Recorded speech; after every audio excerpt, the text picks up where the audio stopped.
Hello, Ryan here, aka Mac, and welcome. In this video, I want to talk about whether Star Citizen is becoming a survival game or not.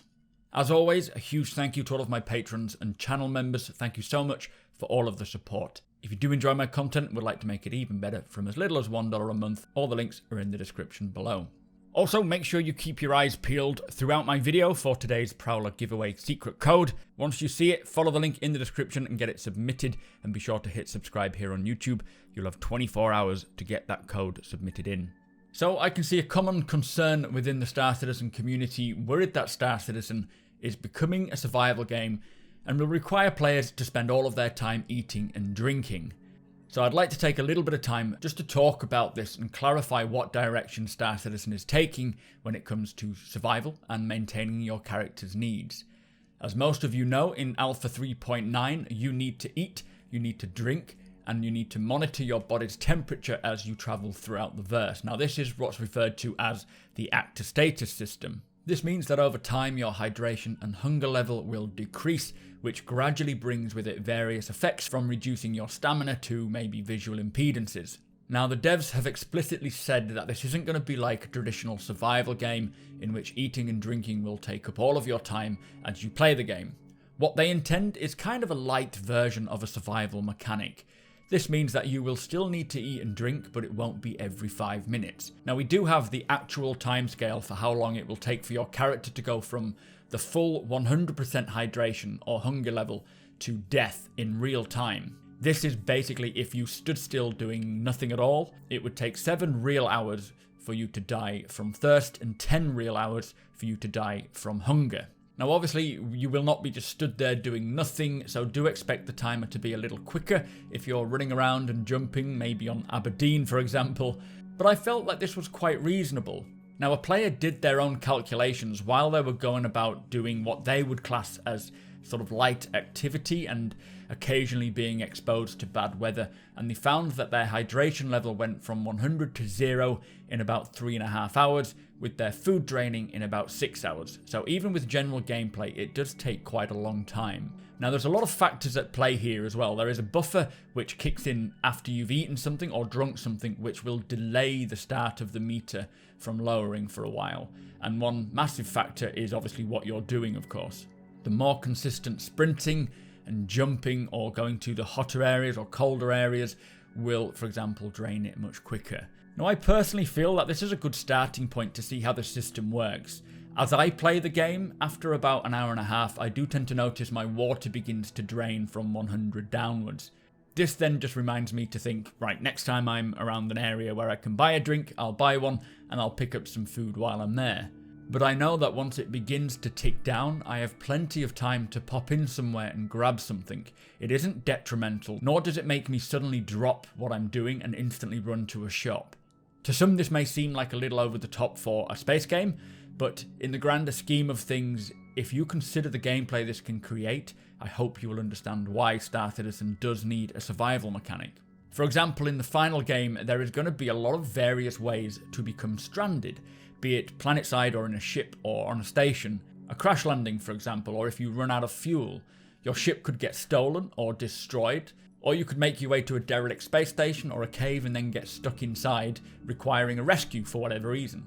Now imagine if you then just had to sit there and wait for your friends to come and pick you up. Depending on where you are and where they are, this could take quite a lot of time. If you had nothing to do, it would just become very boring very fast.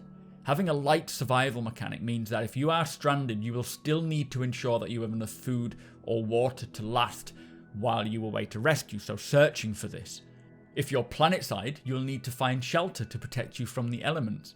This will give you something to do, which is not only going to keep you entertained while waiting, but also encourage the thoughtful gameplay and preparation next time that you head out, maybe thinking I'll pack a couple of MREs or a bottle of water. It is so often mentioned by the devs that they want to encourage thoughtful gameplay, planning your missions, ensuring that you have what you need from weapons, equipment, to armor and tools. Once physical inventories are implemented, which is likely to come sooner rather than later, it will become even more apparent.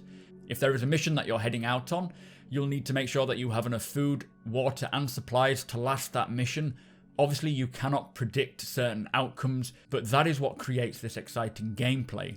Now, it also creates emergent gameplay, so you would need to rely on others for a rescue, giving other players a mission to load up and head out to find you and then bring you home safe. Chris Roberts often mentions how this game requires thought and pre-planning, and this is one big factor as to why that will be important.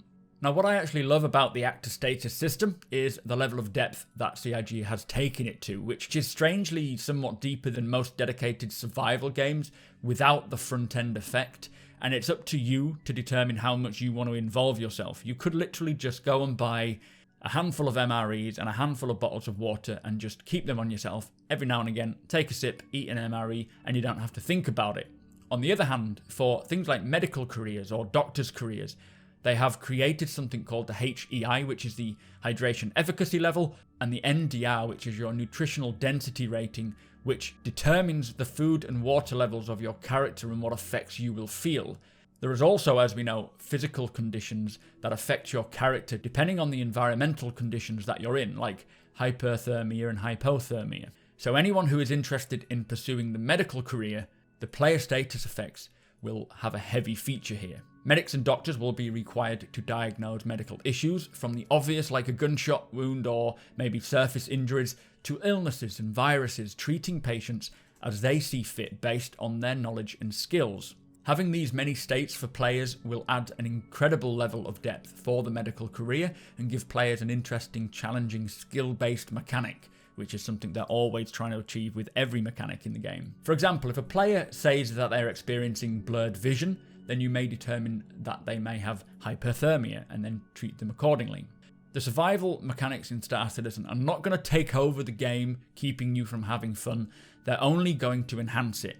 And over time, we will see more various status effects like radiation, toxic substances, and such like, all requiring the player to ensure that they have the correct equipment and planning the mission before heading out, which will make the game different to most others out there. Now, as I've said, personally, I think this is a great addition and I really love it, and I look forward to seeing it grow even more. It'll make the game feel more alive and create a ton of gameplay touching many aspects of the game, like hauling, medical careers, search and rescue. But with that said, be sure to let me know what you think of this mechanic, whether it's something you want or if it's something you would rather not have at all. And be sure to hit that subscribe button for more Star Citizen content. Tick the bell as well so you know when my videos go live, and hit the like button if you're enjoying Alpha 3.9. Come follow me over on twitch.tv/supermacbrothers Ryan and come hang out with us live. Thank you again to my patrons and channel members. Thank you for watching, and I'll see you next time.